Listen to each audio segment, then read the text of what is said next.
Hello, and welcome to the Melomaniax podcast, where we take deep dives into the biggest musicians and bands of all time. I'm Ashton. And I'm Dallas. Please, first, before we get into part 2 of the greatest 500 songs of all time, according to Rolling Stone, please go ahead and subscribe and like on YouTube. Follow us on our socials, Instagram, TikTok. Hit us with those 5-star reviews wherever you're listening to this, and consider joining our Patreon. It's $5 a month. You get a lot of cool perks with that, like joining our private Discord, shout out on an episode, and the ability to pitch your own topics to us. So I said it already, but I'll say it again. This is our very first part 2 episode, and there's gonna be a lot more two-parters, I think, in the life of this podcast. So this is the inaugural one. Yeah, we're just Oh, sorry. We were just looking, both of us, at some of the future topics and episodes and just thinking, wow, that's going to be like 3 hours plus of content. Yeah, we're going to have to chop some of these. We're going to need to break some stuff up in half. So last time we went through songs 500 through 251. So today, and it was, an hour and a half. So today I expect nothing less. Let's get started right away. 250. Ashton, what do we got? We got the Jimi Hendrix Experience, Purple Haze. Great song. One of my early Jimi Hendrix songs. One of my early favorites, for sure. Yeah, same. One of the first, definitely the first Jimi Hendrix song I learned and heard and all that stuff. Yep. Number 249, Joan Jett, Bad Reputation. I know the song, I feel like. Yeah. That's right. By the way. I just remembered it. Don't give a damn about my bad reputation. Yeah, it's in a lot of movies. That's a movie song. Yeah, that's true. 248, NWA, Straight Outta Compton. I feel like we mentioned that a couple times recently in some episodes. 1988. And so 1988. Just MC Ren, Ice Cube, and Eazy-E as the writers, which I believe just they each wrote for their own rap parts, is what that means. 247, Joni Mitchell, River, 1971. I have to rescind a comment from the last episode of this where I said Joni Mitchell was a part of the 27 Club. She is in fact not dead at all. She's 80 years old, and that's amazing. Killing it. What I had mixed it up with was Janis Joplin. So that's that was right. My bad. Yeah. 246, Faces, Ooh La La, 1973. I am not familiar, but Ronnie Lane and Ronnie Wood. Do you think they just only thing they had in common was Ronnie? first name brothers. I'm surprised they didn't 245. name their band the Ronnies. That's the Ronnies. I know, right? Come on. 245, Beastie Boys, Sabotage. That's 1994. I thought that song was older than that. Yeah, I did. I thought that was an 80s song. I thought for sure that was an 80s song. Wow. The more you know. 244, Pavement, Summer Babe, Winter version, 1992. So your year of birth, nice. I don't know the song at all. You'll have to 243, go listen. The Beatles. Yeah, I don't know that one either. 243, The Beatles, Eleanor Rigby, 1966. That's your year of birth. Writers are John Lennon and Paul McCartney. 66. So John Lennon and Paul McCartney on that one. All right, 242, Jerry Lee Lewis, Great Balls of Fire, 1957. There's a classic. Yeah, there we go. 241, Digital Underground, The Humpty Dance, 1990. You know what's funny is Jerry Lee Lewis being usurped by something called The Humpty Dance. The Humpty Dance. I've heard that song, actually. Earl Humphrey. Pissed B. Hey, 240. Look what I said. Hey. Yep. The Backstreet Boys, or not the Backstreet Boys, just Backstreet Boys. I'm sorry. I Want It That Way. You mentioned that song previously. So 1999 on that one. And yeah, and you said for the writers. I want to do a quick Google on this.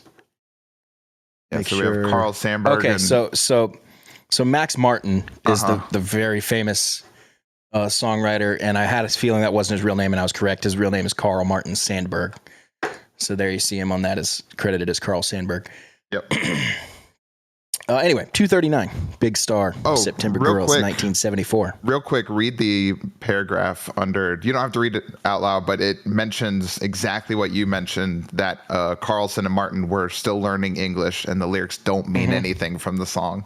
Yeah, they don't mean anything. And then they said the record company was like, always sticking their noses in. We need to bring in another lyricist to help work on this, but the Backstreet Boys just sang it so good. It was like, well, I guess it works. Oh, well, yeah. All right, sorry. 239. Big Star, September Girls, 1974. I'm not familiar. Hold on. Didn't we just say that? Am I losing my mind? No, I had already scrolled. Never mind. Oh, I just said it. Okay, yeah, that's right. And then we went back. Okay, yeah, cool. I was like, wait a second. That threw me off. Okay, 238, Aaliyah, Are You That Somebody, 1998. That's the most 90s album cover I've ever seen from the Dr. Dolittle soundtrack. That's hilarious. Dr. Dolittle. I haven't thought about that in a long time. 237, Taking It Back, Hank Williams, Your Cheating Heart, 1953. Big throwback. Old country song. 236, Bill Withers, Lean On Me, 1972. That is one of the great songs. So I would agree with that one. I agree with that. That is a great song. 235, New Order, Blue Monday, 1983. That's a lot of writers, nice. But that might just be the band members. Yep. 234, The Supremes, You Keep Me Hanging On, 1966. Get a little Motown in there. I love Motown. Nice. I love the Supremes. 233, D-Light, Groove Is in the Heart, 1990. Wow, 90? That looks like disco if I've ever seen it. Or at least the album cover looks very disco. Yep. 232, The Who, My Generation, 1965. Soul writer Pete Townsend. We had to learn this one just the other week for a wedding we're playing tomorrow. 2 days from now. So that one's very apropos right now. Not my favorite song at all, but I don't think I've heard that one from The Who. 231. Yeah. Well, he sings it with these like stutters. Oh no! My generation. And I was when we sat down to rehearse it, I told the guys, I was like, I'm sorry guys, I'm not going to like Forrest Gump my way through this one. Like I'm going to sing it a little different. Like, yeah. Because he's got these like stutters throughout it, but he does do a stutter thing in some certain songs. Now that I think about it, it's a cool, flavorful thing, but it's also super really annoying. So. Yeah, extremely annoying. 231, Whitney Houston, I Want to Dance with Somebody Who Loves Me, 1987. I love this song. 87, nice. That's a great song. Great song. Great song. 230, The Byrds, Mr. Tambourine Man, 1965. Writer, Bob Dylan. Okay. 229, Woody Guthrie, This Land Is Your Land, 1951. Okay, that's a famous song here in America, I feel like. Nice. Topped by, you guessed it, Beyonce, Single Ladies, 228, from 2008. Yep, very famous song. 227, Creedence Clearwater Revival, Fortunate Son, 1969. What a great song. Soul writer, John Fogerty. Nice, great song. 226, The Smiths, There Is a Light That Never Goes Out, from 1986. 225, Joni Mitchell again. She's been on here a lot. Both sides now. I think this is our third or fourth Joni Mitchell. Yep. Soul writer, Joni Mitchell, like always. 224, Derek and the Dominoes, Layla. Of course, that was Eric Clapton's first, or not first, but early band. Oh, I didn't know that. He's one of the writers along with Jim Gordon. 223, Eminem featuring Ditto, Stan. That is a great song. 2000 was the year that came out. I don't know that song, but it looks cool. Sounds cool. It's got the hook is the tears gone caught. I'm wondering why I got out of bed at all. That's a Ditto song, and then that's the chorus, and then Eminem has 2 or 3 verses of rapping, but the song is about like a big fan of his who's writing to Eminem and ends up killing himself because Eminem doesn't write back, but Eminem then writes back and is like saying like, sorry, I didn't get back to you. I've been busy and stuff. Like, and at the end of his letter says he just read about a fan who killed himself, but it was that fan. So it's like one of those like one of those big time story songs. That's nuts. Yeah. I love that. 222, Crosby, Stills and Nash, Sweet Judy Blue Eyes, 1969. Soul writer Stephen Stills. Oh. 221, Ike and Tina Turner, River Deep, Mountain High. Great song, 1966. Phil Spector is a writer on that again. We know him for going to prison for murder. Yep.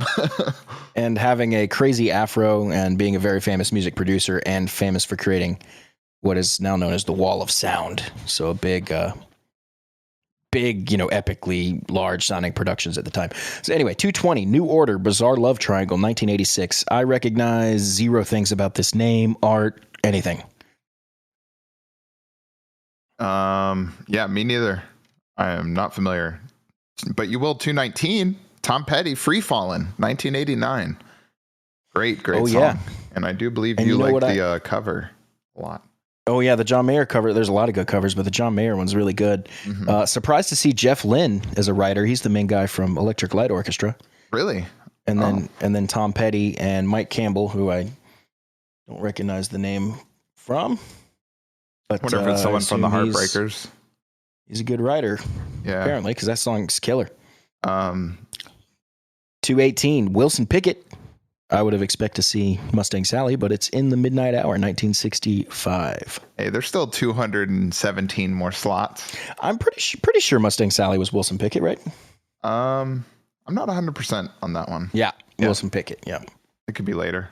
217, Stevie Nicks, Edge of 17, 1981. Yep. So after her, of course, a very famous song, but for you and me and our generation, famous for being in the movie School of Rock. Yeah, true. This is right after Fleetwood's breakup, I think. Because well, I guess we'll know more about that when we do that episode, because that's going to be an awesome episode. Oh, for sure. We'll still see some Fleetwood songs pop up in this top 200. Oh, for sure. I mean, Landslide's one of my favorites for sure. I think it's such a pretty song. 216, Elvis Presley, Jailhouse Rock, 1957. Interesting. That's a good one. 215, Mobb Deep, Shook Ones, Part 2, 1995. Nice. 214, Steely Dan, Deacon Blues, 1977. Star Wars year. Nice. 214, oh wait, that was you. Oh, sorry. 213. I was like, Steely Dan. I was wondering if that was nope, he would have, I believe Michael McDonald would have been, he already would have been moved over. Yep.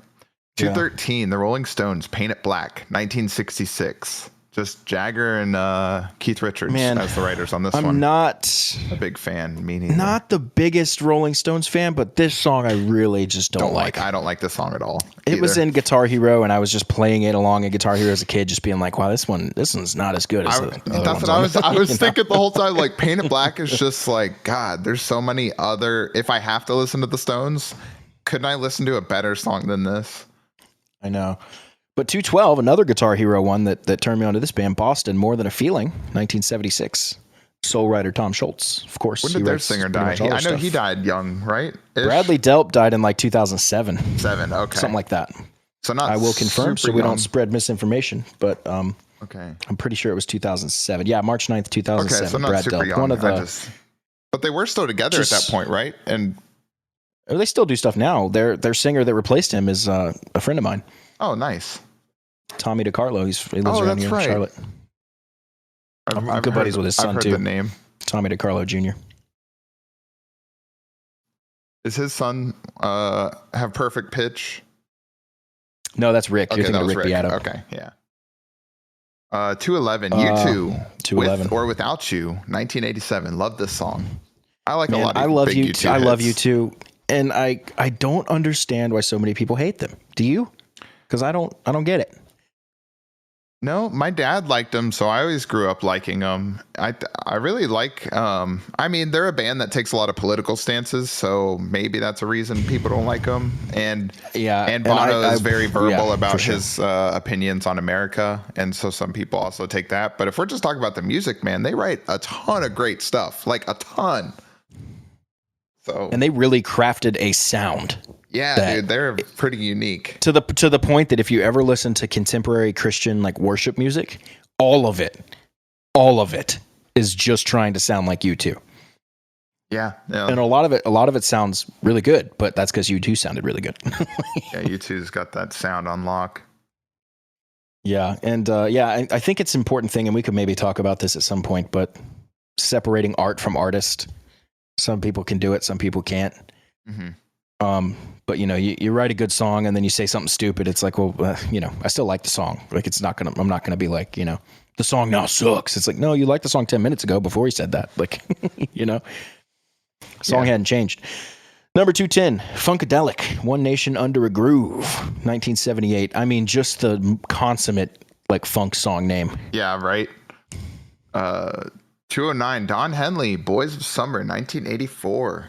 So Don Henley Mike and Campbell Mike Campbell. again. Yep, showing up with Don Henley. Either a very common name or, guys getting around. 208, Hole, Doll Parts, 1994. Courtney Love. Oh.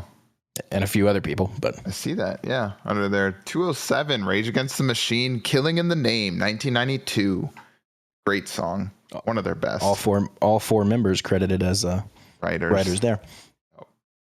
206, Glenn Campbell, Wichita Lineman, 1968. Interesting to see. Not his name as the sole writer, so I'm interested to see what the deal is with that. While you carry on, I'll figure out what's up with that. 205, Britney Spears, Baby One More Time. I didn't know that was the name of the song officially, with like the ... Baby One More Time. 1998. Do what? To jump back one real quick. It says Wichita Lineman is a 1968 song written by Jimmy Webb for Glenn Campbell. So it's not like a cover or anything like that. And then one thing to note on the Britney Spears song, it was written by Carl Sandburg.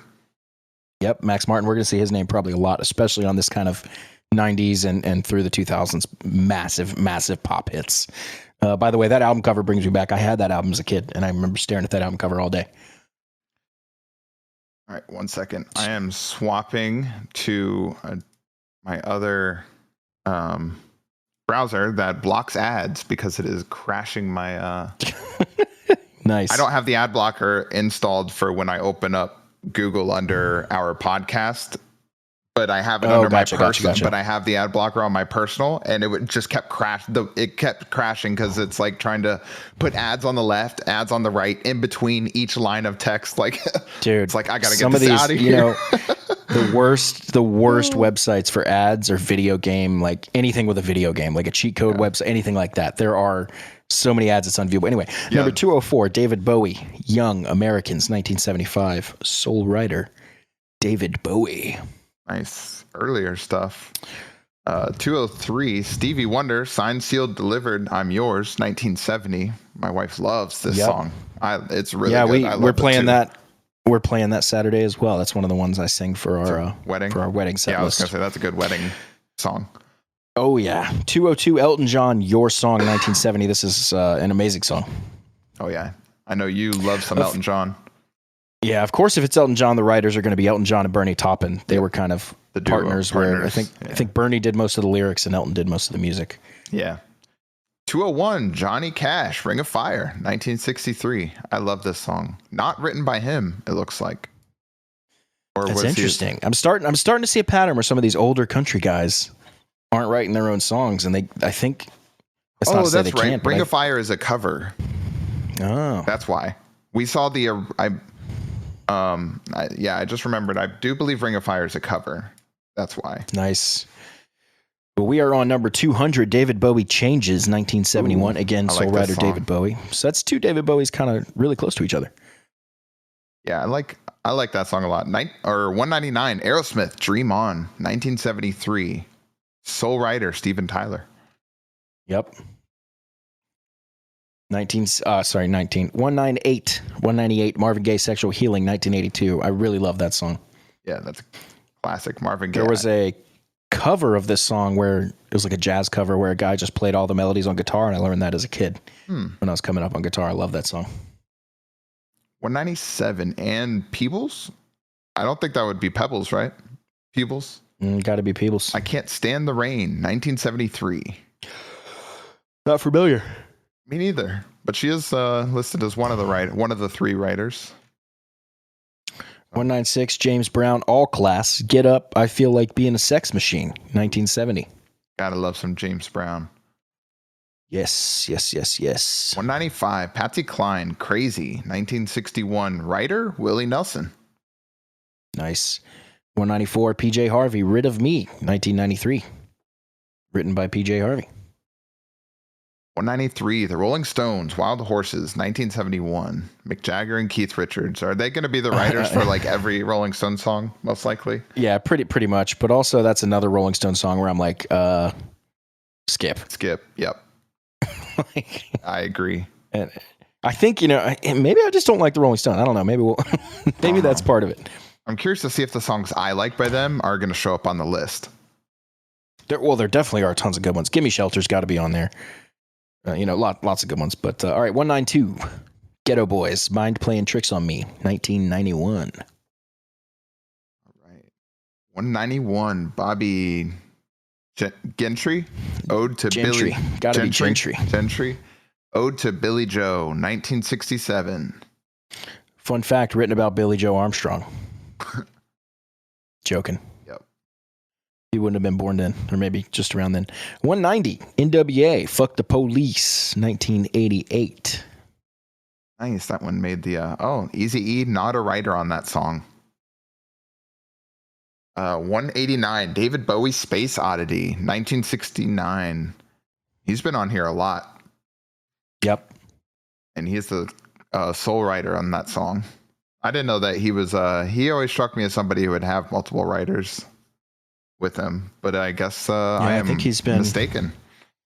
Yeah, it seems to be kind of backwards from what we thought, Yeah, he's seems to be a sole writer on almost everything that he's had.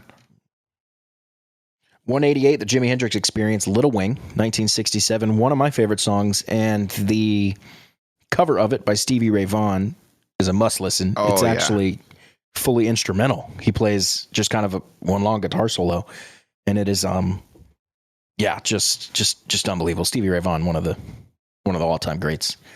187, Bob Dylan, Subterranean Homesick Blues, 1965.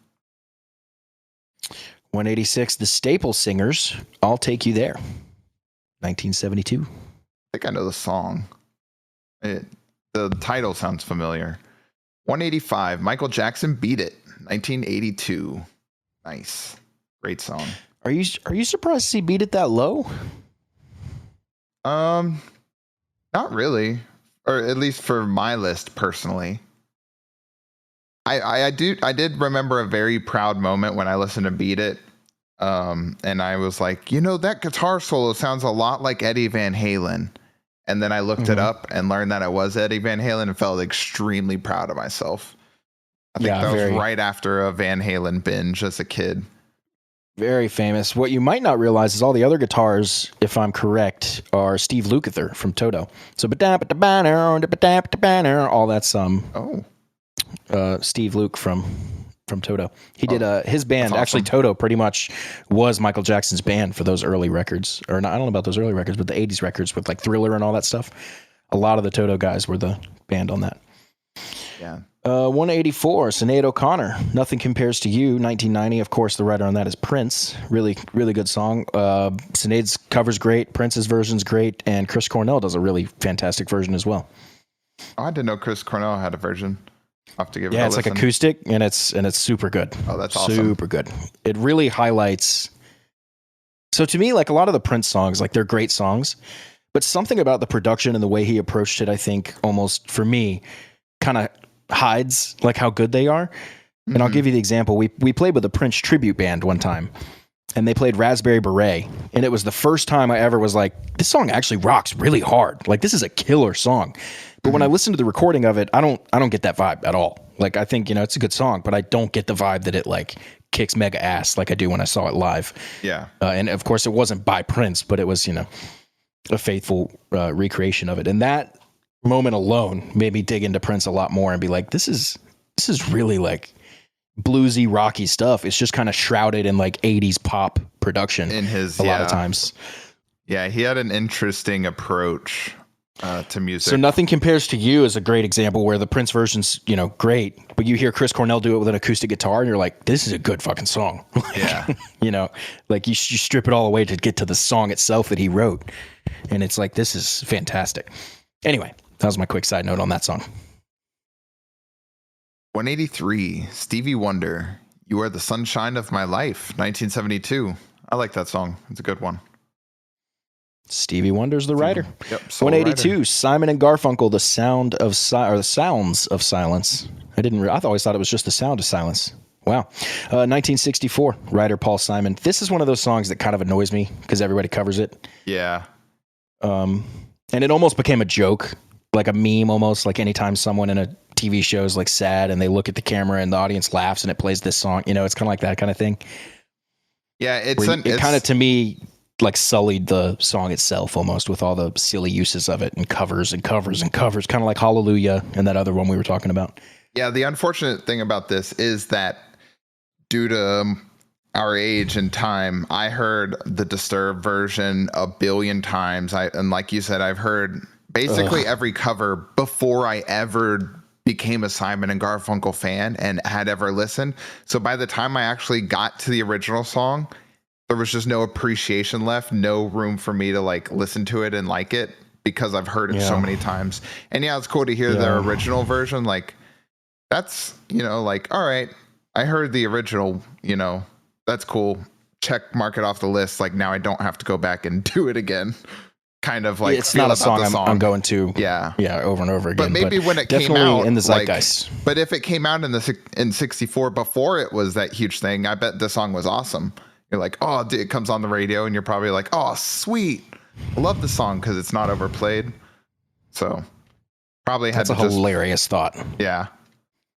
Driving down the road, be like, "Oh, it's just my jam." Yeah. Hello, darkness, it's my old friend. Yeah. And one great thing about that version, and I guess the two of them in general, are just the harmonies are just on point, Yeah. But anyway, 181, The Byrds, 8 Miles High, 1966. Nice. 180, Lou Reed, Walk on the Wild Side, 1972. I just dove into that album and Lou Reed. I really like that. That song grew on me. The first time I heard it, I was like, this is weird. And now I can listen to it and I just love it. I don't know. It just takes a lot of I'm not familiar with that one myself. I don't think you'll like it at first or ever, but we'll try. Just knowing you and what you want out of the song. You know what? Sometimes a lot of the things we talk about, as a quick aside here, remind me of that scene in Parks where Andy's acting out the movies, and he's talking about I can't remember the exact one. I think it's the A-Team or the what's the Indispensables? What are they called? The Extendables? What is that movie? Expendables. It's one of those type movies he's talking about. I don't remember which one. And he's like, the first time I saw it, not good. But the second time I saw it, still didn't get it. But the third, fourth, fifth time I saw it, it's just not a good movie. I didn't like it. And I feel that way about a lot of these songs. It's like Paint It Black, Rolling Stones. The first time I listened, not a fan. But the second, third, fourth, it's just not a good. I don't like it. I feel that way about a lot of these songs we talk about. Yeah, it makes me laugh that it's like, dude, I'm excited. Obviously, a lot of these songs are for a lot of people. Yeah, you get do 179 because this is your shit. 179, Pink Floyd, Comfortably Numb, 1979. Love this song. Love, like I've mentioned earlier, David Gilmour, this is my favorite Roger band. Waters. But as you know, but I guess the maniacs out there don't know, my favorite Pink Floyd album is The Division Bell. I really enjoy After Roger Waters left. 100%. I love 100%. David Gilmour led Pink Floyd. It's my favorite. Mine too. I love David Gilmour. I don't really care that much about Roger Waters. I mean, I like some of the songs he's a part of, but yeah, and then Sid Barrett, I'm cool. But yeah. We'll chill on the Sid Barrett stuff for now. When we do Pink Floyd, singing about a bike or whatever. Yeah. There's a reason they had to drop him off at the mental hospital. Yeah, for sure. But Comfortably Numb, obviously fantastic song. And for me, it's that chorus and it's the guitar work on pretty much all of the Pink Floyd stuff that Gilmour's allowed to kind of let rip on. Anyway, 178, Billie Eilish, Bad Guy, 2019. It kind of makes me a little mad that Billie Eilish is. Yeah. That I just, after reading Pink Floyd and being really excited and then seeing this song at 178, my heart sank. So right after I got excited and do what? Bad Guy. I want to look something up because the two writers credited are Phineas O'Connell and Billie Eilish O'Connell. Her dad. So I'm going to... Is that her dad? Yeah. Her and her dad, brother? I believe. Or brother. She has a brother. And then her parents, and they're a very close family. Dude, her name is Billie Eilish Pirate Baird O'Connell. I mean, why did they just sneak the word in? Why did they just sneak the word pirate in there? Dude, her parents are like, you got to see them. They're just as a group, they're just a very quirky family that are very unique. I see Maggie Baird's the mom. The Phineas O'Connell is the brother. The brother? Actually. Okay. So brother wrote it with. But that's the one that you've probably heard the music for this song a lot. It's got the It's like the very quiet, like with the weird instruments. Phineas Baird O'Connell just goes by Phineas. Just so Phineas? He's popular for that because I have heard that name. Okay.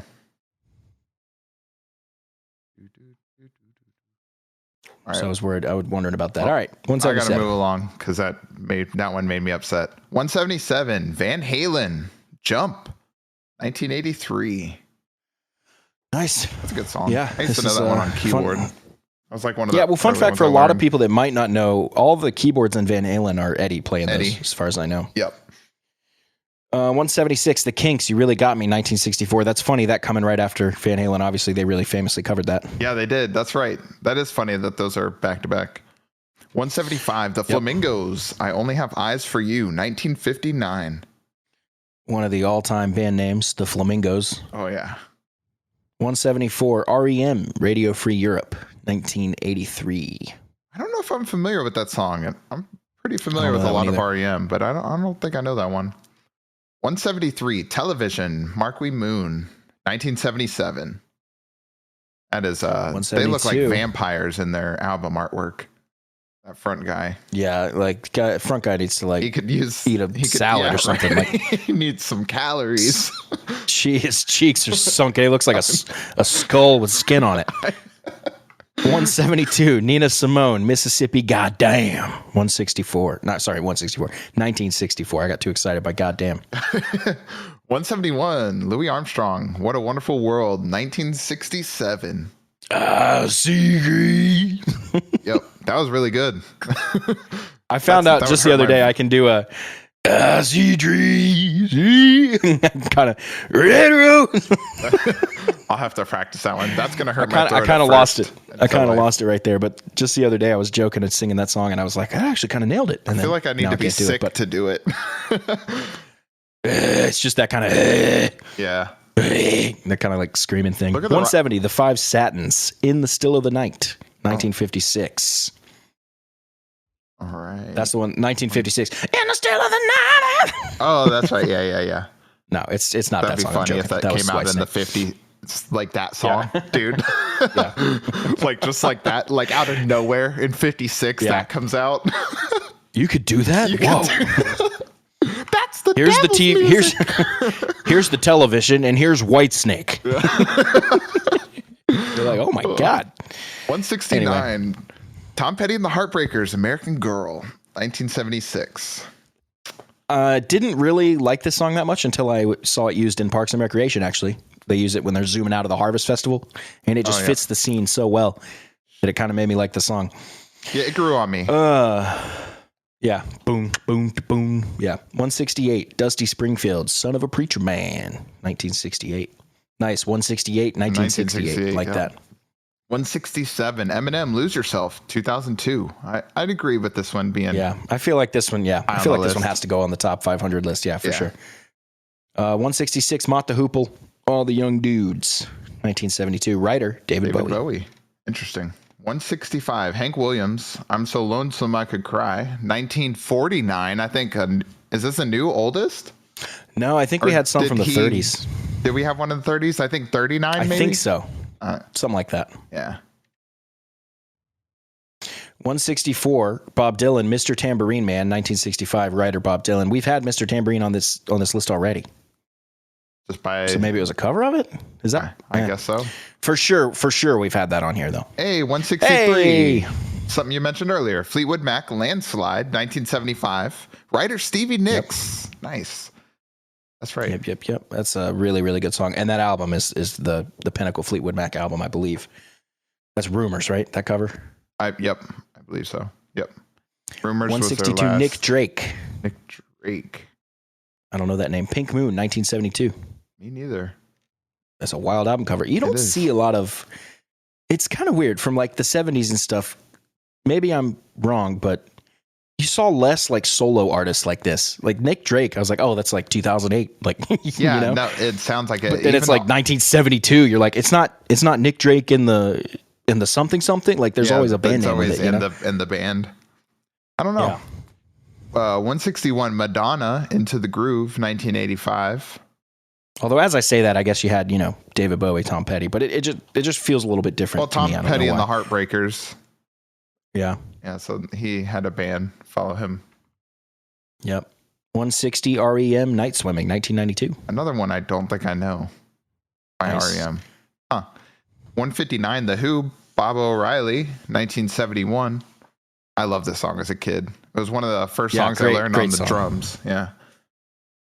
Great song. When that piano comes in, you're just like, yes. Yes. Yeah. No other feeling. 158, The Meters, Sissy Strut, 1969. 157, Sonic Youth, Teenage Riot, 1988. 156, The Kingsmen, Louie Louie, 1963. That's a great one. 155. I don't know if I've heard that. And away I go. Yeah, I don't think I've heard it's played at like every pep rally, every sporting event. Oh, so maybe I've heard it. Bum, bum, bum, bum, bum, bum, bum. Oh, that song. Bum. Yeah. Gotcha. 155. It's the same exact progression as Wild Thing, by the way. Oh, yeah, that is. All right, we got The Strokes last night, 2001. The Strokes is such a 70s, 80s name. 2001. Yeah, that's so true. They might have been from them and then just have a... Oh, I see Tom Petty in the paragraph below it. Borrowed generously from Tom Petty's American Girl. Gotcha. People ripping Tom Petty off like crazy. 154, Howlin' Wolf, Spoonful, 1960. 153, Rick James, Super Freak, 1981. I like that song. Nice. 152, another CCR, Proud Mary, Creedence Clearwater Revival, 1969. Again, solely written by John Fogerty. Pretty sure he was, Creedence was his band. I'm pretty sure it was, him kind of doing most of everything for that band. Yeah. 151, the Shirelles. Will you love Shirelles? I don't know. Will You Love Me Tomorrow? 1960. Carole King as one of the writers. All right. Time for the top 150. That brings us to number 150, Basket Case, Green Day, 1994. Oh. All three of them credited as writers. 149, Elton John's Rocket Man, 1972. That's a good one. Yeah, that is a good one. Ooh.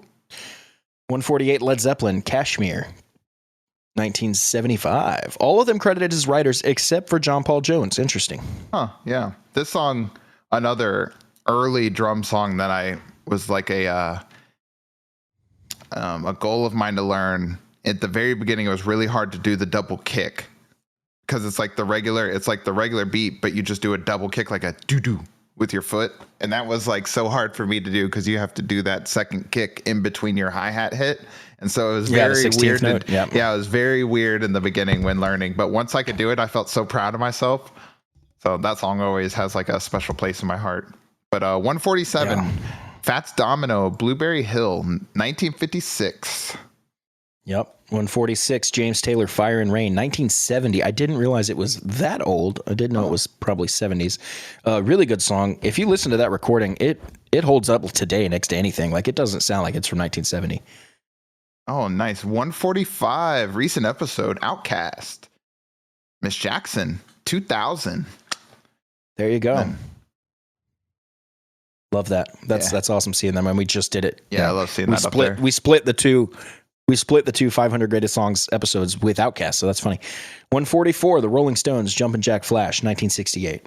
This one's I don't know if I know that one. This one's much, much better for me. I like this one a lot better than the other ones we've seen so far. I'll have to give this one a listen. It's not jumping to me immediately.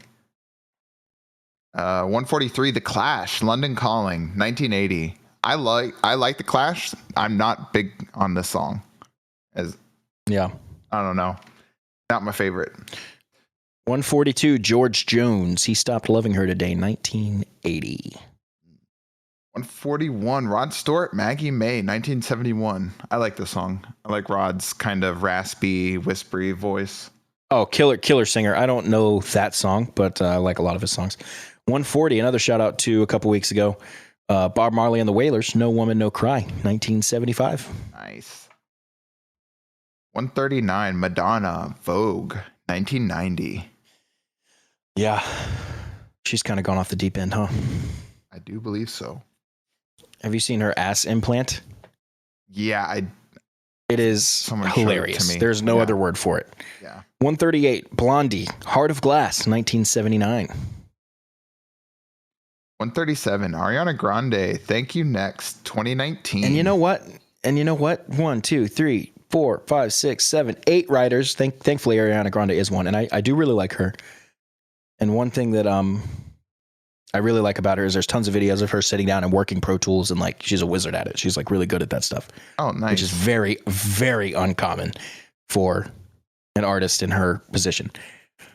You know, just a regular pop artist or whatever. To learn the But again, seeing so many writers for these pop songs, I always wondered like how is this working? Like what's the breakdown and what did each person do, you know?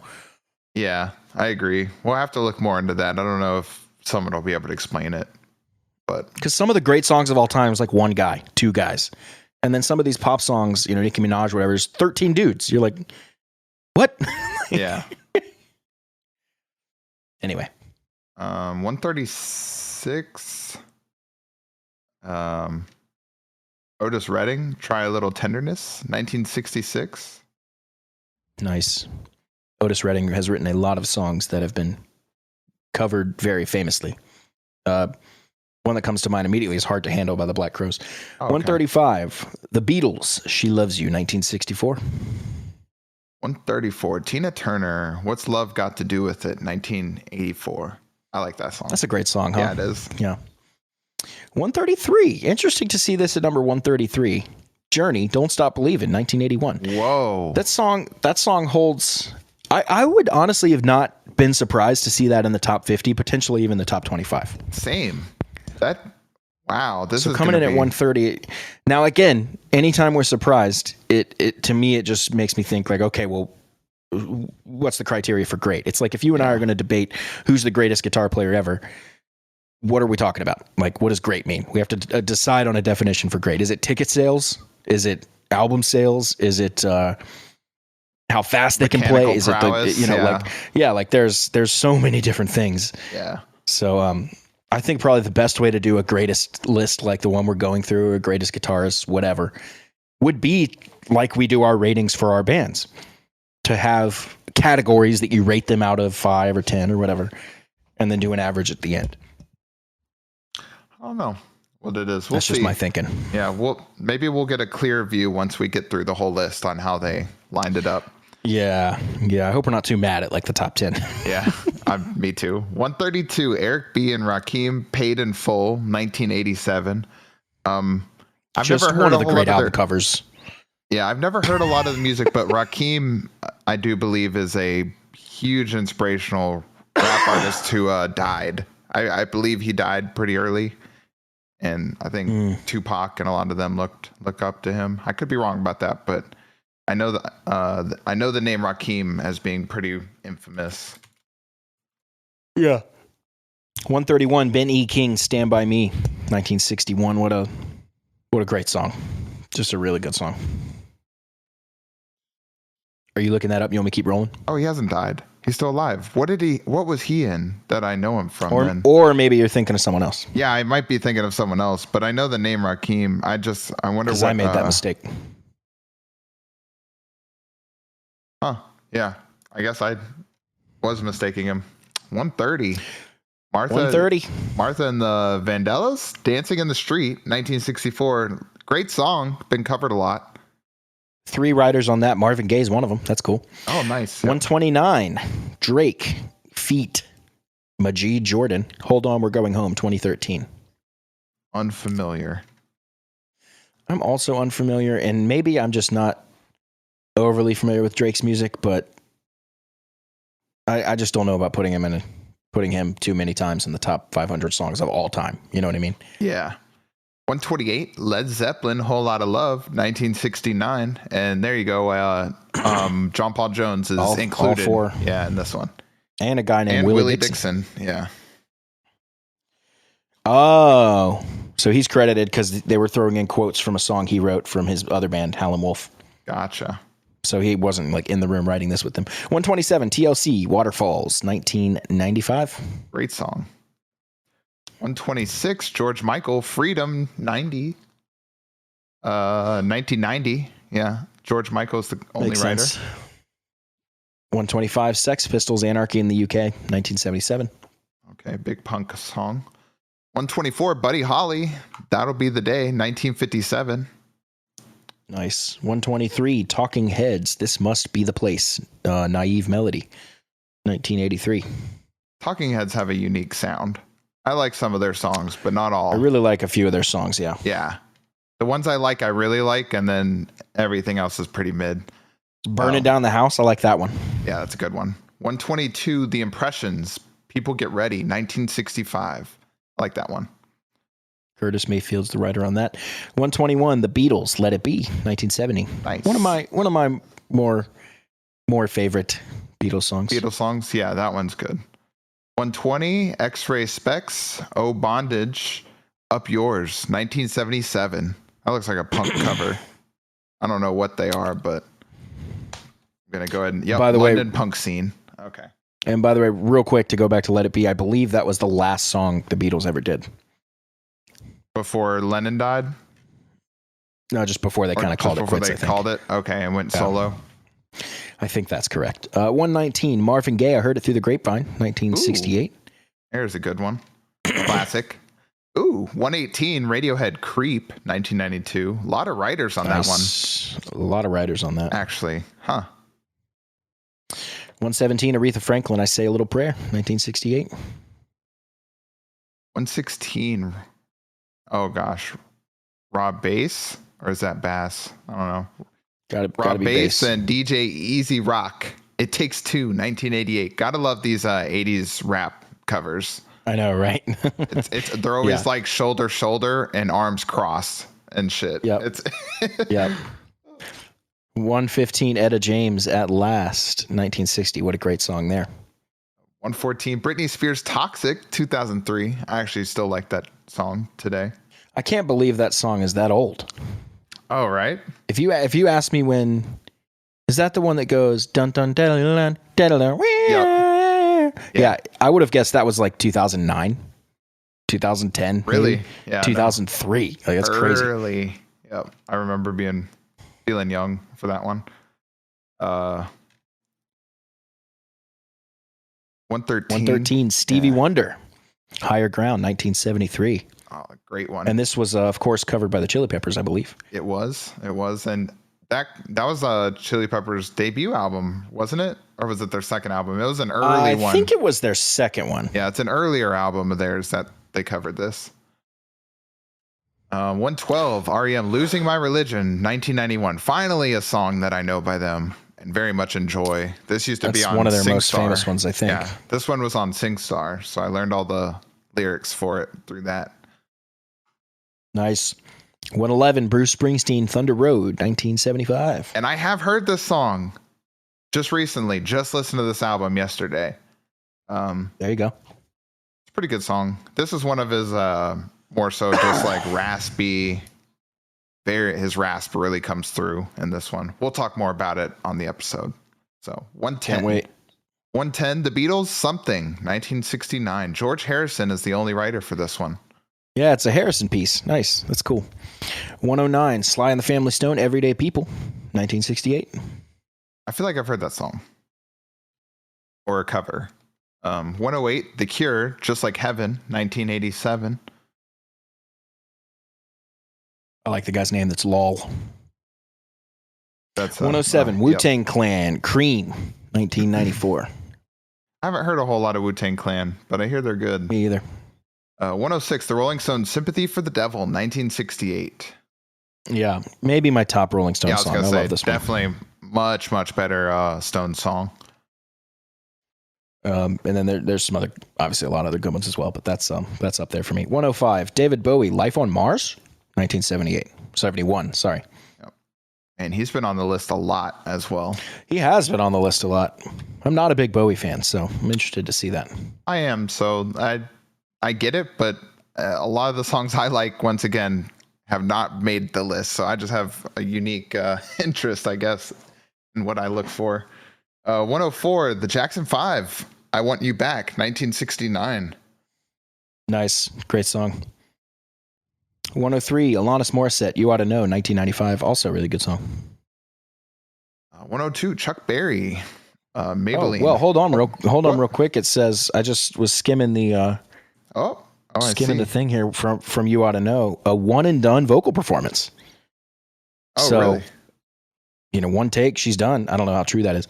And then this is interesting, and I did know this, and I have something to add to it. Plus instrumental contributions from the Red Hot Chili Peppers, Dave Navarro, and Flea.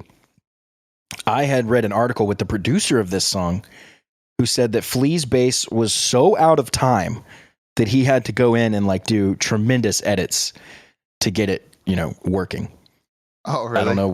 I don't know what we take from that. I don't know if he was having a bad day. Was this, I don't know. 95? Oh, he was just probably high out of his mind. Yeah. If it's the 90s.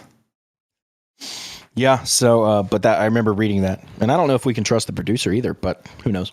Yeah. All these stories about people talking about he came in and did it in one take. It's if you were actually there in the moment, you'd be like, that's not really exactly what happened, but it sounds cool on a headline and on an article. So I think a lot of these stories get passed down, but anyway, it said it was a one and done vocal take. So I'm not sure if their word. As a musician, if I did it in one take and they were like, all right, we're good, I'd be like, huh?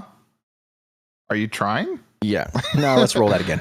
Yeah. Can we do another? 102, yeah. Chuck Berry, Maybelline, 1955. Nice. Yep. Nice. 101, Yes, Maps from 2003. No clue. Never heard of it. I know the Yes, but I don't know that song. All right. Time for the top 100. Top 100. Let's do it. Starting off with one of the classic writers who's also been on here a lot, Bob Dylan, Blowing in the Wind, 1963. Yep. Heard that song before. Yep. 99, Bee Gees, Staying Alive. Oh, I love the Bee Gees. They were on in the restaurant we were eating at yesterday. Nice. 98, The Beatles, In My Life, 1965. 97, Patti Smith, Gloria, 1975. And that's two writers on that are Patti Smith and Van Morrison. Okay, Van Morrison showing up again. 96. There we go, 100 writers. 96, Jay-Z, 99 Problems and 99 Writers. 2003. Yeah, one problem per writer. Come in. What's a problem you got? Write it down. Write it on the board. All right. All right. Too much money. Got it. What else? Lamborghini's out of gas. Okay. What else? My insurance covers too much of what I need it to cover. Next. Wow, these are good problems. These are good problems. House too big. Wife never hears me yell. Number 95, Oasis, Wonderwall, 1995. Nice. I like when the year matches up with the number. Yeah, that's nice. Noel Gallagher, the only writer on that. 94, Whitney Houston, I Will Always Love You, 92. Written by Dolly Parton, actually. Yep. 93, Kelly Clarkson, Since You've Been Gone, 2004. Martin Sandberg, that's Max Martin again. Yep. Showing up a lot in those early 2000s. Like you said, he was a songwriter for tons of big hits. Any massive pop hit, his name is almost always on. 2000 and no, still he did all of Taylor Swift's he did all of Taylor Swift's album where every song was a hit, like Blank Space. Oh, gotcha. All those songs from whichever one that one was, the 1987 one. 92, Little Richard, Good Golly Miss Molly, 1958. Nice. 91, UGK, can't talk, featuring Outkast, International Players Anthem, I Choose You, 2007. 90, Aretha Franklin, You Make Me Feel Like a Natural Woman, 1967. Carole King's a writer on that. 89, The Beatles, Hey Jude, 1968. That's a good one. That's a good one. One of my favorites. 88, Guns N' Roses, Sweet Child of Mine, 1987. Interesting. The first Guns N' Roses song, and maybe the only one we see, is 88. That's cool. Really? You don't think Welcome to the Jungle will make it? Or Paradise City should make it, right? Paradise City might be a top Welcome 10. Paradise City's the least of the three. Really? 3 are Sweet Child of Mine, Welcome to the Jungle, Paradise City. But yeah, Sweet Child of Mine is the number one by a lot. So I'd be surprised if we see another one. You're right. That is the one that everyone. I'm over that song, man. I know they're your favorite. I've been over that song since like 9th grade. Yeah, dude. Honestly, I'm probably over it because of you. Yeah. I've heard it enough. It's I've played that song live probably more than any other song in my entire life. Yeah. 87 LCD Sound System, All My Friends, 2007. Don't know any of that. Me neither. Is that the album cover actually? Seems like it. Looks like they did it just a Microsoft Word. Yeah. Just type their name. 86, The Rolling Stones, Tumbling Dice, 1972. I don't know the song. I don't know that one either. 85, Prince, Kiss, 1986. Big fan of this song, and you guys performed this one. Specifically, you've been performing this one in your band for a while. Yep. I like this song. Love Prince. 84, Al Green, Let's Stay Together, 1971. Another classic. Love this one. Yeah, that's a great one. 83, Bob Dylan, Desolation Row, 1965. 82, Adele, Rolling Into the Deep, 2011. Here's a newer song that I kind of agree with, actually. I think Adele writes some really good songs. Yeah, for sure. 81, The Velvet Underground, I'm Waiting for the Man, 1967. Lou Reed. I was just about to say the cover looks like Lou Reed. Or I didn't read. I just looked up and saw the outline of the face, and I was like, that looks like Lou Reed. Nice. 80, Ray Charles, What I Say, 1957. I didn't realize Ray Charles had songs that early. Most of his stuff is that early, actually. Yeah, I thought he was later than that. 79, Amy Winehouse, Back to Black, 2006. Amy Winehouse and Mark Ronson, the writer on that. Nice. Oh, I didn't know he was doing stuff in the early. I thought he was more of like a 2000 and like early 2010s type. Yeah. Time period. So that's cool to see. 78, The Four Tops, Reach Out, I'll Be There, 1967. Great song. Nice. 77, The Modern Lovers, Roadrunner. That is 1976. And number 76, Johnny Cash, I Walk the Line, 1956. This one written by Johnny Cash. 75, Pulp, Common People, 1996. 74, Leonard Cohen, Hallelujah. Is this the original? Yep. 1984? Yep. That song has been covered to the point of... Wait, the song itself struck some secret chord with listeners and got born again through the lips of John Cale, Jeff Buckley, Bob Dylan. So, sounds like, this is the original. Yeah, Leonard Cohen's the original. Yeah, for sure. 73, Beyonce, Formation, 2016. Way less writers on that one. Only 4. Yep, only 4. 72, The Beatles, Yesterday, 1965. I think I like Guns N' Roses Yesterday better if we're talking about yesterday songs. I know, right? 71, Tracy Chapman, Fast Car, 1988. So that's an amazing song. Oh, yeah. This one definitely belongs on the top 100. Covered by Luke Combs and won a Grammy and hit the top of the country charts and stuff, this is just last year, making Tracy Chapman the first female black woman to be atop the country charts, all kinds of crazy stuff. Yep. And then they got to perform together at the Grammys. Yep. That was awesome. Yep. Yeah, the performance was okay, but it was really cool that they did it. It was more so just awesome watching Luke Combs just like have a fan meltdown on stage watching her. Yeah. It's kind of funny. Yeah. And she doesn't do a lot that much anymore, I don't think. She had been out of music for, God, that was her first live performance in like 10 years or something, 10 plus years, right? Crazy. Or I think it was even longer than that. So that's why he was like really giddy. 70, awesome. Elvis Presley, Suspicious Minds, 1969. This is one of his best songs for sure. I like this one. Nice. 69, Taylor Swift, All Too Well, 2012. This does belong here for sure. That's definitely one of the best. 68, Chick, Good Times, 1979. Nile Rodgers, one of the writers. Yeah, love Nile Rodgers. She was kind of his band and just a master of the right hand on the guitar. 67, Bob Dylan, Tangled Up in Blue, 1975. You said it's pronounced Chic? Chic, yeah. Chic. Okay. Know that song? Freak Out! Say Chic! Say Chic! Yep. Freak Out! Yeah, that's them. Gotcha. 66, Simon and Garfunkel, Bridge Over Troubled Water, 1970. Paul Simon. Paul Simon is the writer. 65, Earth, Wind and Fire, September, 1978. Oh, yeah. This song, fun fact, is how I always remember my friend Seth's birthday. The 21st night of September. Yep. I remember you mentioning that with Seth. The 21st night. That song is so good. Every time. You can just play it in any what a great song, any public place and just everyone will start to dance. Yeah, it just starts so good. 64, Ramones, Blitzkrieg Pop. Or Bop. Not Pop. Sorry. 1976.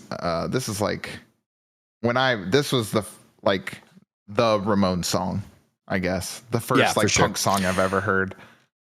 Yeah, for sure. 63, Dolly Parton, Jolene, 1974. This is one of those songs that just I know everybody loves. I just don't like it, and it annoys me. I don't know why. Just not a fan of anything about this song. If I had to guess, it really strikes that repetitive nature. I mean, we hear the word Jolene 40 to 50 times. So yeah, it's the melody, it's the lyrics, they're good lyrics. It's just I don't like them really. It's not anything against the song itself. It's just definitely not a song for me. I like 9 to 5 way better. And it's another one of those songs that everybody covers, and it's super annoying. Yeah, I like 9 to 5 of hers. That 9 to 5 is probably my favorite song of hers. Great song. I mean, she's a killer writer. That just isn't it for me. Yeah. No, I understand. Every now and again, there's that famous song that just doesn't strike with you. Yeah, you got to add for me too. I'm not going to sit there and say it's a terrible song. It's just I don't like it. Yeah, 62, U2, 1992. Darkness and present. Just kidding. I know. I 61, was just thinking the same Led Zeppelin. Wow, 61. No way. Led Zeppelin. Stairway to Heaven, 1971. Bam. And my Can't guess believe is that's out. 61. Yeah, well, your guess is way low, too. Yep. What was mine? Oh, Bohemian Rhapsody. Yep. Have we even seen Queen yet? Maybe one song. Once. Yeah. All right, anyway. 60, Kate Bush, Running Up That Hill, 1985. 59, Grandmaster Flash and the Furious Five, The Message, 1989. 58, The Band, The Wait, 1968. Not the song I thought. I'd see. I had to play this song live one time. I don't remember why or when, but I've definitely played that song live one time for a show. 57, Sly and the Family Stone, Family Affair, 1971. 56, Missy Elliott, Work It, 2000. Perhaps the single most 2000 album cover of all time. Hey, look, only 2 writers, though. Her and Nice. Timothy Mosley. Love it. 55, Madonna, Like a Prayer, 1989. 54, Smokey Robinson and the Miracles, the Tracks of My Tears, 1965. 53, The Beach Boys, Good Vibrations, and that is 1966. 52, Donna Summer, I Feel Love, 1977. 51, Dione? I don't know. I've known Dion? someone with that name, and it was Yes, pronounced yeah. Dione. I don't think that's right, though. So I'm going to say, I don't know, Warwick, Walk On By, 1964. I bailed. All right, panicked and bailed. We're into the top 50 now. This is it. And for some reason, we're in a stretch where I just don't know any of these songs. So number 50, I'm right there with you. Daddy Yankee, Gasolina, 2010. 49, Lauryn Hill, Do Wop That Thing, 1998. 48, Radiohead, Idioteque, or Idiotech, like Bibliotech. Idiotech, 2000. I haven't heard that song by them. 47, Elton John, Tiny Dancer. What a great song. 1972. Oh, yeah. That's a top 50. Love that song. And that song brings me back to a certain time myself, just when I was listening to that album and that song. So good. 46 is Mia, Paper Planes. 2008. Yeah, I don't know about that being that high on the list personally. Yeah. 45, Kendrick Lamar, All Right, 2015. I know that album really well. I'm trying to think of All Right. I'd have to listen. That's the album To Pimp a Butterfly, which is really, the music is really good on that one. He's got some very jazzy beats that he raps over. I like that album. I'll have to listen to All Right to remember. Yeah. 44, Michael Jackson, Billie Jean. Oh, yeah. 1982. That is I'm surprised. I could have guessed that one to be a top 10. The Temptations at number 43, yeah. My Girl, 1965. Smokey Robinson. Great song. Great song. 42, Bob Marley and the Wailers, Redemption Song, 1980. Nice. Top 50 for Bob. There you go. 41, Joy Division, Love Will Tear Us Apart, 1980. I've listened to a little bit of Joy Division, and what I've heard has not made me want to listen to more, personally. They can go pretty out there and stuff. So the fact that that's at 41 is making me feel like I kind of have an idea of how this list is going to go. Yeah. 40, The Jimi Hendrix Experience, All Along the Watchtower, 1968. Cool song. Writer Bob Dylan. There you go. 39, Outkast, B.O.B., 2000. Man, getting a top 50, a top 40. That's right. 38, Otis Redding, Sitting on the Dock of the Bay, 1967. Could have probably guessed that in the top 50 for sure. That's a big one. With some good covers. Oh, yeah. 37, always love seeing Prince and the Revolution, When Doves Cry, 1984. Yep. Been on here a lot. 36, The White Stripes, Seven Nation Army, 2003. That was a big song. I like that one. Although it's probably entering the over listened, or I've listened to it too many times area. 35, Little Richard, Tutti Frutti, 1955. Nice. 34, James Brown, Papa's Got a Brand New Bag, 1966. Oh, that's a good one. 33, Chuck Berry, Johnny B. Good, 1958. Yep, Johnny B. Good. Yep. Famous song, especially for guitar players. 32, the Notorious B.I.G. Juicy, 1994. Nice. Like seeing that there. 31, Rolling Stones, I Can't Get No Satisfaction, 1965. Yeah, another great one there. Yeah. 30, Lord Royals, really? 2011. I love that song. I do. I just top 50 is crazy. I like it's fine from the list. That's a good. This is just really high. That's a good. That's a good point. But I do love Lord, and that's a really good song. I also really like that one. Is it called Green Lights? Something like that. I think it's called Green Light. 29, Dr. Dre featuring Snoop Doggy Dogg, Nothing But a G Thing, 1992. Very famous. It's just really funny to hear you and me read off like rap song names and artist names and stuff. It's just like, all right. 28, Talking Heads, Once in a Lifetime, 1980. Interesting. Brian Eno. If he was in the Talking Heads, I did not know that, but I know Brian Eno. He's done a bunch of stuff. It is funny saying Nothing But a G Thing. Yeah, that's funny. I'm just like thinking about it, but if I were to like say it like more hood, then it would be I would have to laugh at me even harder. Like, who the fuck does this guy think he is? But that song is the or is it Gang? I'm trying to think what I do believe that song. I was still not to stay caught up, but is that the one that you always hear as the on the like YouTube shorts and stuff? Once in a Lifetime? No, the for Snoop Dogg and Dr. Dre. Is that the song that always Nothing But a G Thing? Is that the one that always pops up? Let me pull it up. Yeah, because I'm trying to think. They have one song that just like they can't escape. Yeah. So that's why I was like, I wonder if that's the one. YouTube's telling me ad blockers not allowed. I'll go ahead and move along. Nice. That's fine. 27. I'll find out. Because I have the premium on my other one. We got Bruce Springsteen, Born to Run. No, you're good. You can turn it off. I don't think that's the song. I know that song that is. I don't think that's the one from the memes. That's one of them. Oh, one of them. Gotcha. That's one of 26, them. Joni Mitchell. Another Joni Mitchell.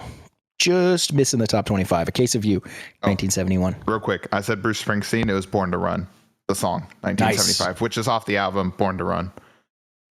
Great song. It is. We are officially in the top 25. Top 25, starting off with somebody I cannot stand, Kanye West, featuring Pusha T, Runaway, 2010. Bunch of writers. 24, The Beatles, A Day in the Life, 1967. I don't know if I know that Beatles song. Maybe. I don't either.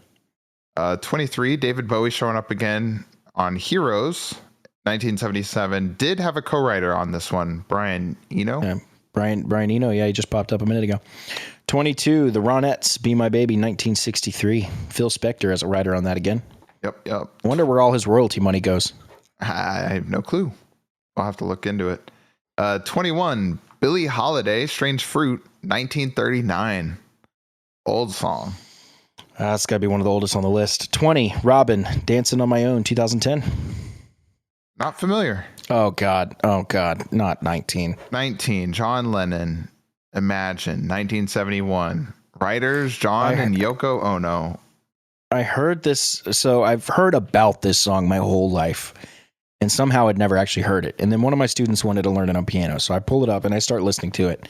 And I'm just staring at the phone like, this is what everyone's been talking about? Like, and you know, no disrespect to the legacy, but I was just like, this sucks, dude. I haven't at all a fan of that song. I absolutely cannot stand. I don't know. I haven't heard the song either, but I absolutely cannot stand Yoko Ono's in basically any capacity. So I think for this song, as far as he musically, probably just threw her name down there. Musically, I can't. So I don't know if and John Lennon's not my favorite Beatle. So I've never dove into the John Lennon stuff. I've heard their Christmas song together. It's really bad. Yoko Ono is one of the worst singers I've ever heard in my life. Well, I'm fairly certain that he just credited her as like a writer. I would be surprised if she did anything. Okay, did he do? Okay, so it is just like a John Lennon solo song. Yeah, but it's just like, and I understand why it's number 19 or whatever. It's because he's always it's preaching like, you know, one love and like let's all you know get along and all that stuff. And then when the pandemic hit, all those celebrities sang it, and it was god awful and like just pandering and really really annoying. And then it was Well, that song's not it for me. Let's clear our palates with number 18, Prince and the Revolution's Purple Rain, 1984. 1984. Definitely one of the best songs. Oh my goodness. And then I'm looking ahead over here. Number 17, Queen, Bohemian Rhapsody, 1975. I'm out. You're closer than I was. I lost. Yep. I lost. Well, now once we get to 15, let's make some new guesses. Okay, good idea. I don't know what to guess, to be honest. Me neither, but we'll figure it out. Number 16, Beyonce featuring Jay-Z, Crazy in Love, 2003. 2003, yep. That's are adorable. We scrolling to 15 or are we going to stay here? We'll scroll to 15. We won't read it and then we'll guess. Yeah, wow. I'm starting to. Have we seen Freebird yet? Because I might guess Freebird. We did. It was way back. It was in like the 300s. I'm guessing the wrong way. I don't know. It's going to be something. I feel like there's other Beatles songs that. No. I don't know that I have a guess. I can't think of any songs. I'm gonna go with my Pink Floyd Money. I'm still hoping it makes the list. It hasn't hit the list, and it might not be on the list at all. But I'm gonna guess that as my new. That's a good I don't think guess. It's a number one, but I do think it could be in the top 15. So I'm just gonna pick it as my number one. I don't think it's gonna be like a rock band or something. I think it's gonna be something like.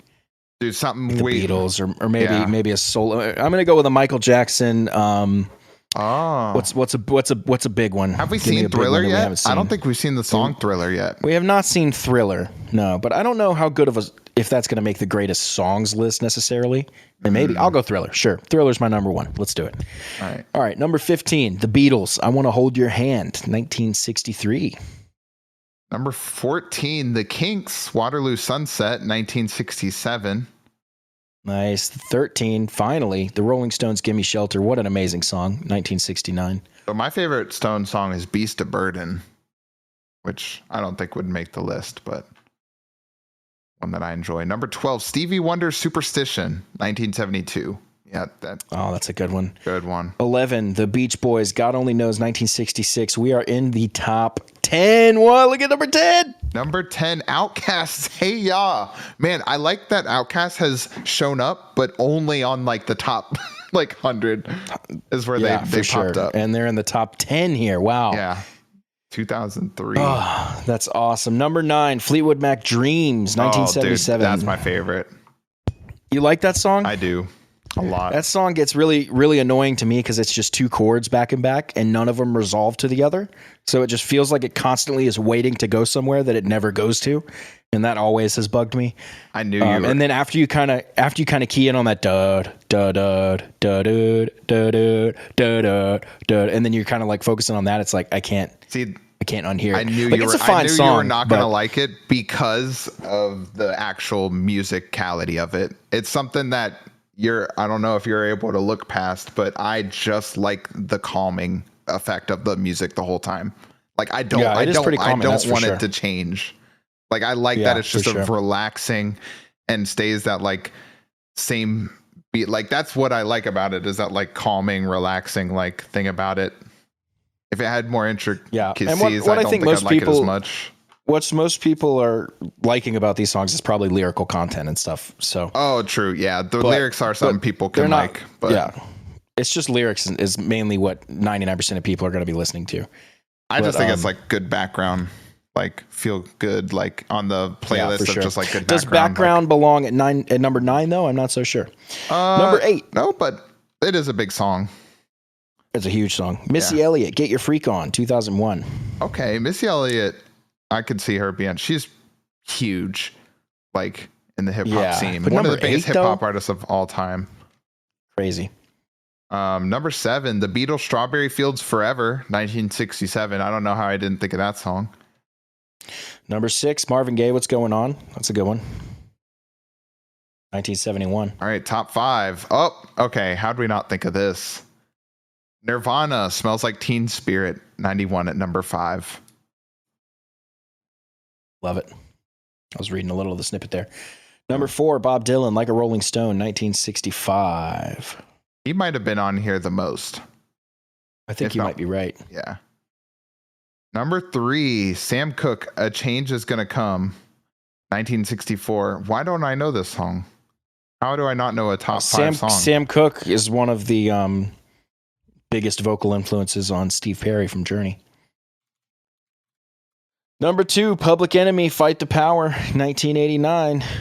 And Ashton, you get the privilege of doing number 1. Tell me when you're ready to scroll. We'll scroll together. 3, 2, 1. Huh. I don't disagree with it, but this is another one I'm going to play on Saturday. Is it? All right. Number 1, the number 1 song, Aretha Franklin's Respect, 1967. Writer, Otis Redding. Yep. R-E-S-P-E-C-T. You know what's so funny? If you listen to the lyrics and that all the lyrics are about like the wife coming home and like doing this and that and needing respect. It's written by Otis Redding. It's so funny. Interesting. How do you feel about all right. Well, this is an interesting I feel top like 5. It's I feel like the top 50 were shaken up. Honestly, I feel like the whole top 50 kind of let me down a lot. I'd agree. There's some stuff. Now I understand you and I are probably, and maybe me a little more than you, are probably coming more from like a top 500 rock song kind of thing, you know? So I understand there's other genres and stuff, and a lot of these I'm not familiar with, but I expected to kind of have an idea about, you know, the top 5, and was a little surprised to see top 10, let's say. I was a little surprised to see some of those. Yeah, I think I liked, and I was surprised to see some of the other ones be lower than those. You know what I mean? I think from 50 to 100 was like my favorite area, actually. Yeah. I think that was lots of good. My favorite part of the list. But that is shocking. Cool. But that'll do it. Got Respect coming in at number 1. Wow, and a great song. Love that song. Every time we play it live, we have a female vocalist that comes with us to some weddings, and she sings it. She does a great job. But every time we play it, I get to just sit there and hang out on the guitar and listen, and I'm just like, this song rips. Like, it's so good. I don't think I've ever seen you guys play your, obviously, because I've never been to a wedding, but I've never seen you guys play any of your wedding songs. Yeah, you won't see them anywhere except probably wedding. Maybe you might see a couple, but... Are you guys hiring a band or playing with your band at your wedding? Oh, for me? No, I'm not going to play. I'm not going to be working my own wedding. Damn. I wasn't sure. Yeah, people see you on stage like, it's so much fun. It's like, it's fucking work, dude. Like, I'm not doing this if I'm not getting paid. Like, you'll have to hire a friendly band, I guess. I don't know. I know, right? Yeah, I haven't thought about it. Anyway, wow. That came in at just under 3 hours between both parts. Yep, that's a long list. And then we still have in the future... We still have 500 greatest albums. 500 greatest albums to hit. And I wonder if there's a list of 500 greatest bands. I don't... That one or seems artists, pretty... 500 Or artists, artists. Yeah. That one seems a little too subjective, but the list probably exists. So there maybe is a top 100 greatest. I'm sure there's lists for sure. We just got to see if it's one. I just wanted to from be a publication more we want to credible. Yeah, for like sure. Rolling Stone. But definitely that'll do it for us today. We want to hear what you guys think about the list. And yeah, do you agree with the top 10? Because I'm coming down on the side of I don't agree with the top 10. Yeah, there's a couple songs in there that I agree with, but for the overall view of the top 10, I'm with you. I disagree. Yeah, I didn't like seeing some of the massive songs passed over for some of those other ones. Mm-hmm. Well, I guess next time. But that's part of it. That's part of it. It sparks debate, so it makes sense. I'm curious to see where the songs line up in comparison to the albums. Are we going to see just a lot of the same artists over and over? Are we going to see a little more? We'll probably see a lot more variety of artists in the top 500 albums. Very true. And artists that have a lot of albums are probably going to show up more. Yeah, like it's easier to write a hit song than a hit album. So we'll be seeing some variants. Yeah, but it's not hits necessarily. It's just greatest, and greatest isn't a mercurial term that we don't know how they're defining. So yeah, who knows? I feel like album sales are going to be part of the metric. Yeah, that's very objective. If it was just 500 top selling albums, that would be very objective and easy to go through. So hopefully it's something with a mix of objectivity in it. Yeah, that's what I'm hoping for the list. Sweet. All right. That'll do it for us. Thank you guys so much for listening. I'm Dallas. And I'm Ashton. Peace.